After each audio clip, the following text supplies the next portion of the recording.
Peace, family. Welcome to another edition of F.Y.I. For your information, this is a Walk With Me production. We're inside the Pressbox, and I am your good brother, second son. That's second with a K, S-U-N, because I am Carolyn's second son. Today in this segment of FYI, we'll be delving into a piece of David Icke's work. And the truth shall set you free. David Icke is a very renowned, conscious author. Let us delve right on into it, family. Chapter 14 on page 351. We're going to read through chapter 14. Not the whole chapter, but through pieces of it. Starting at page 351. And we'll probably read all the way over to 355. In and out. Psychological fascism is the name of this chapter. Fascism, we got to know, is defined as a dictatorial power. You see? Fascism is defined as a forcible suppression of opposition. So we can simply define that as the slaveholder versus the slave. And you already know how that went. There was forcible suppression all throughout that series of enslavement, and still exists to today. Now, this is a piece of work that was produced in 1995. Again, we starting at chapter 14, Psychological Fascism. Let us read. You cannot control billions of people with tanks in the streets and soldiers at the door. You can only do it by divide and rule, and by programming the mass consciousness. He has in parentheses, public opinion. And by programming the mass consciousness into believing that what you want to do is a good idea or the only option. 1995. This is crucial to both understanding how the manipulation works and to thinking on a more streetwise vibration, which will make it far more difficult for us to be misled. For example, say that you want to introduce cameras in the streets, an armed and more authoritarian police force, and the erosion of personal freedoms. You don't want the public to oppose these policies. Indeed, you want them to demand that you introduce them. What do you need for this to happen? More high-profile, violent crime, which creates enormous fear in the community. Achieve that, and people will be knocking on your door demanding that you put cameras in their streets and give more guns and power to the police. Problem, reaction, solution. And what better way to induce more crime than to create a society of haves and have-nots? Essentials and non-essentials, if you will. You see how that works? And what better way to induce more crime than to create a society of haves and have-nots, dependent on welfare payments, and then start dismantling the welfare state. You give people a choice of going without basic needs or of taking someone else's money and property. And when they do the latter, taking someone else's money and property, the victims of the crime and the mass of people who see the reports of the crime demand that something must be done, quote unquote. All aspects of society are being used to promote this mental coup d'etat. Coup d'etat is defined as a bridge or a takeover, if you will. The education, quote unquote, he has in quotes, the education system is not there to inform children and young people. It is there to indoctrinate them. The same with the media and advertising. Mainstream media, mainstream advertising. The tax-exempt foundations coordinate the elite's education policy in the United States schools and universities. And in the United Kingdom, this is done in part by a secret clique known as the All Souls Group. This meets 3 times a year at most appropriately Rhodes House at Oxford University. Such education policies are designed to turn out clones of the system and world government supporters, although the overwhelming majority of people in the teaching profession will not realize this. I included in the Robots Rebellion, that's one of his books, an extract from a document found, apparently by accident, in 1986 called Silent Weapons for a Quiet War. Another version is reported to have been in the hands of U.S. naval intelligence in 1969. Spiritual warfare, maritime, you know what I'm saying, war. It is a wonderful explanation of the technique of mass brainwashing. This silent weapons for a quiet war he's speaking of is a wonderful explanation of the technique of mass brainwashing. The version I have was found inside an IBM photocopier bought at a secondhand sale in America, and it describes a policy of mass mind control. This lengthy and detailed document was dated 1979, but it outlines a policy that has been implemented since the 1950s. The document says that the Quiet War was declared by the international elite at a meeting held, sound like the Council of Nicaea. See, these same meetings going on. You see? The Berlin Conference, etc. Sound like the same, you know what I'm saying, sit down to cook up the recipe. It is likely that the methods laid out in the document will be inspired by the Tavistock Institute of Human Relations in London and its interconnecting offshoots. The Quiet War was declared by the international elite at a meeting held in 1954. The Bilderberg Group first met in 1954. Got that? Now let's go on down here and get into this silent weapon for a quiet war. Let's tip on into it. Experience has proven that the simplest method of securing a silent weapon and gaining control of the public is to keep them undisciplined and ignorant of basic systems principles on the one hand, while keeping them confused, disorganized, and distracted with matters of no real importance on the other hand. This is achieved by, here you go. Number 1, disengaging their minds, sabotaging their mental activities, providing a low-quality program of public education in mathematics, systems design, and economics, and discouraging technical creativity. 2 has A, B, and C. 2, engaging their emotions, increasing their self-indulgence and their indulgence in emotional and physical activities by A, unrelenting emotional affrontations and attacks. He has a parentheses, mental and emotional rape, by way of a constant barrage of sex, violence, and wars in the media, especially the TV and the newspapers.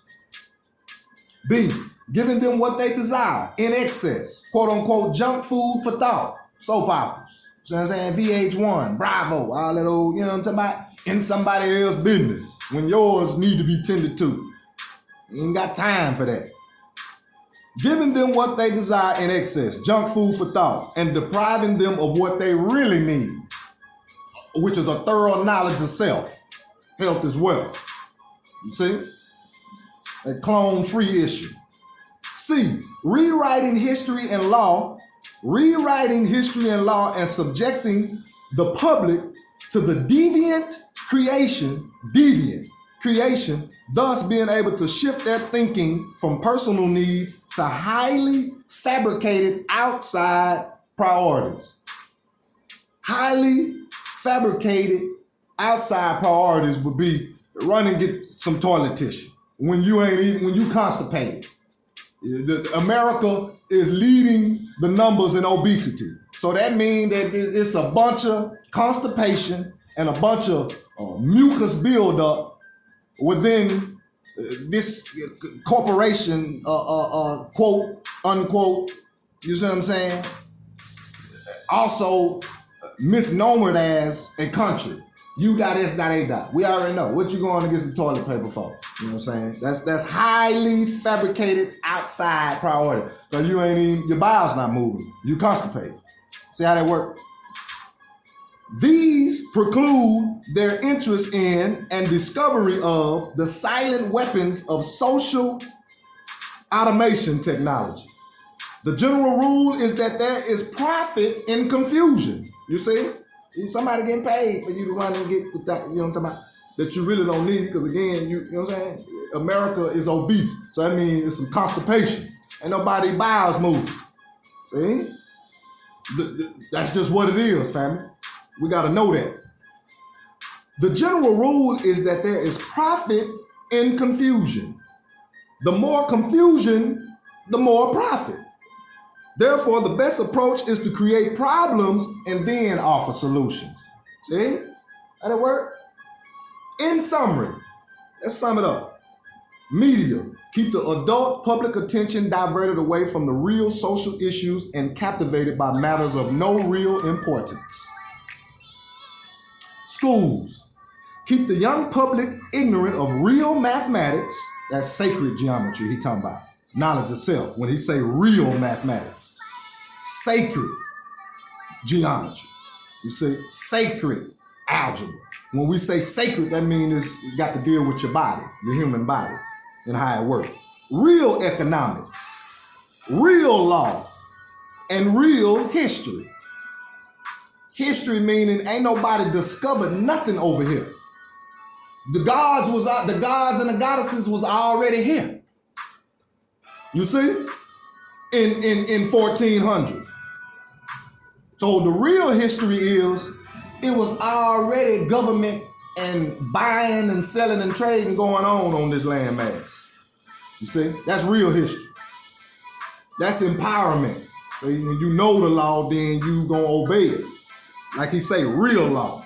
And this is under schools. Schools keep the young public ignorant of real mathematics, real economics, real law, and real history. Real economics. You know what I'm saying? What is a credit score? What is that? You see what I'm saying?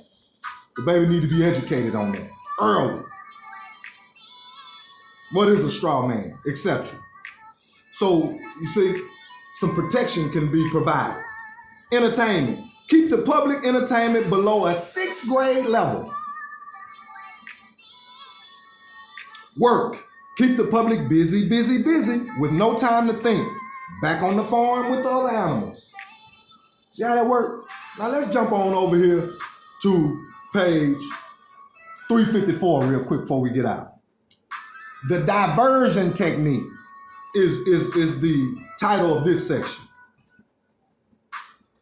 All that I am talking about here comes under the heading of diversion. This is one of the most effective of the mind manipulation weapons used against the human psyche. It takes many forms. If you are being held captive, one way to escape is to start a diversion. It may be an argument or a fight among fellow prisoners. Once the trouble starts, everyone's attention, including that of the guards, focuses on the incident. This gives you the opportunity to slip away unseen.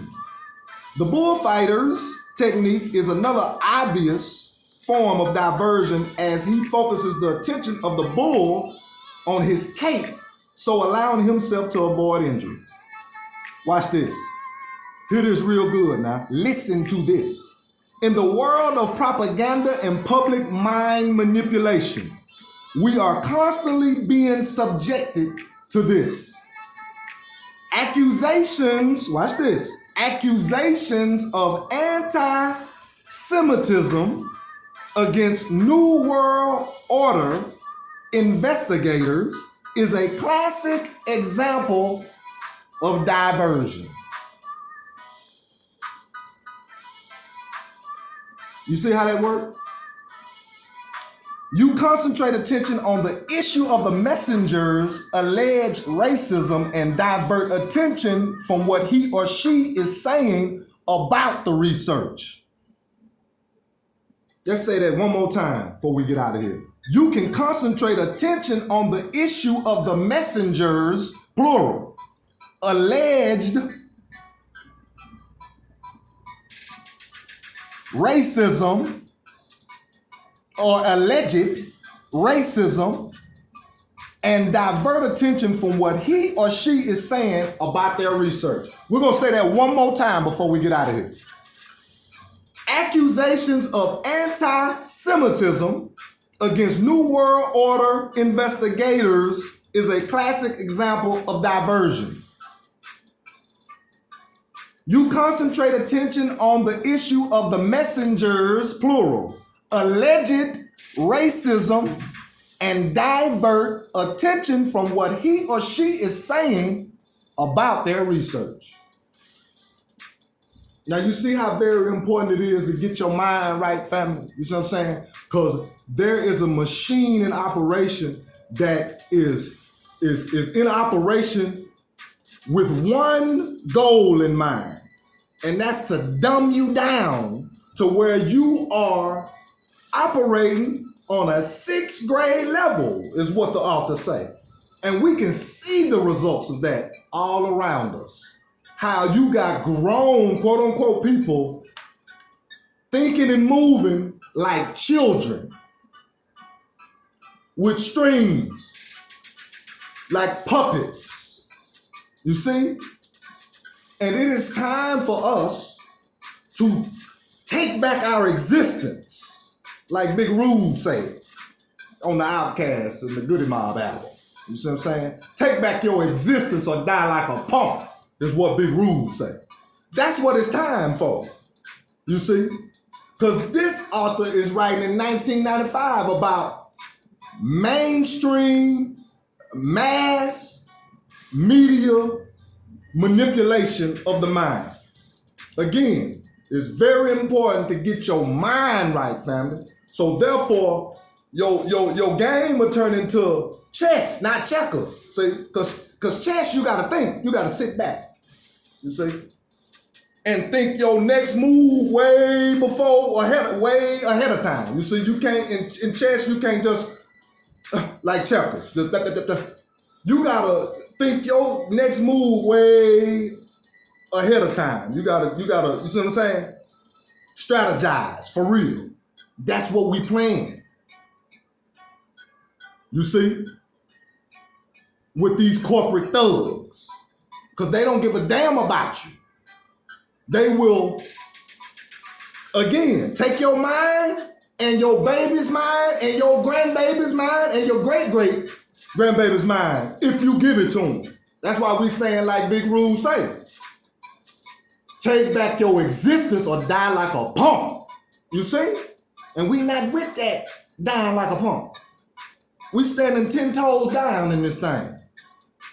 And we got to be able to put on the whole armor of God. You see?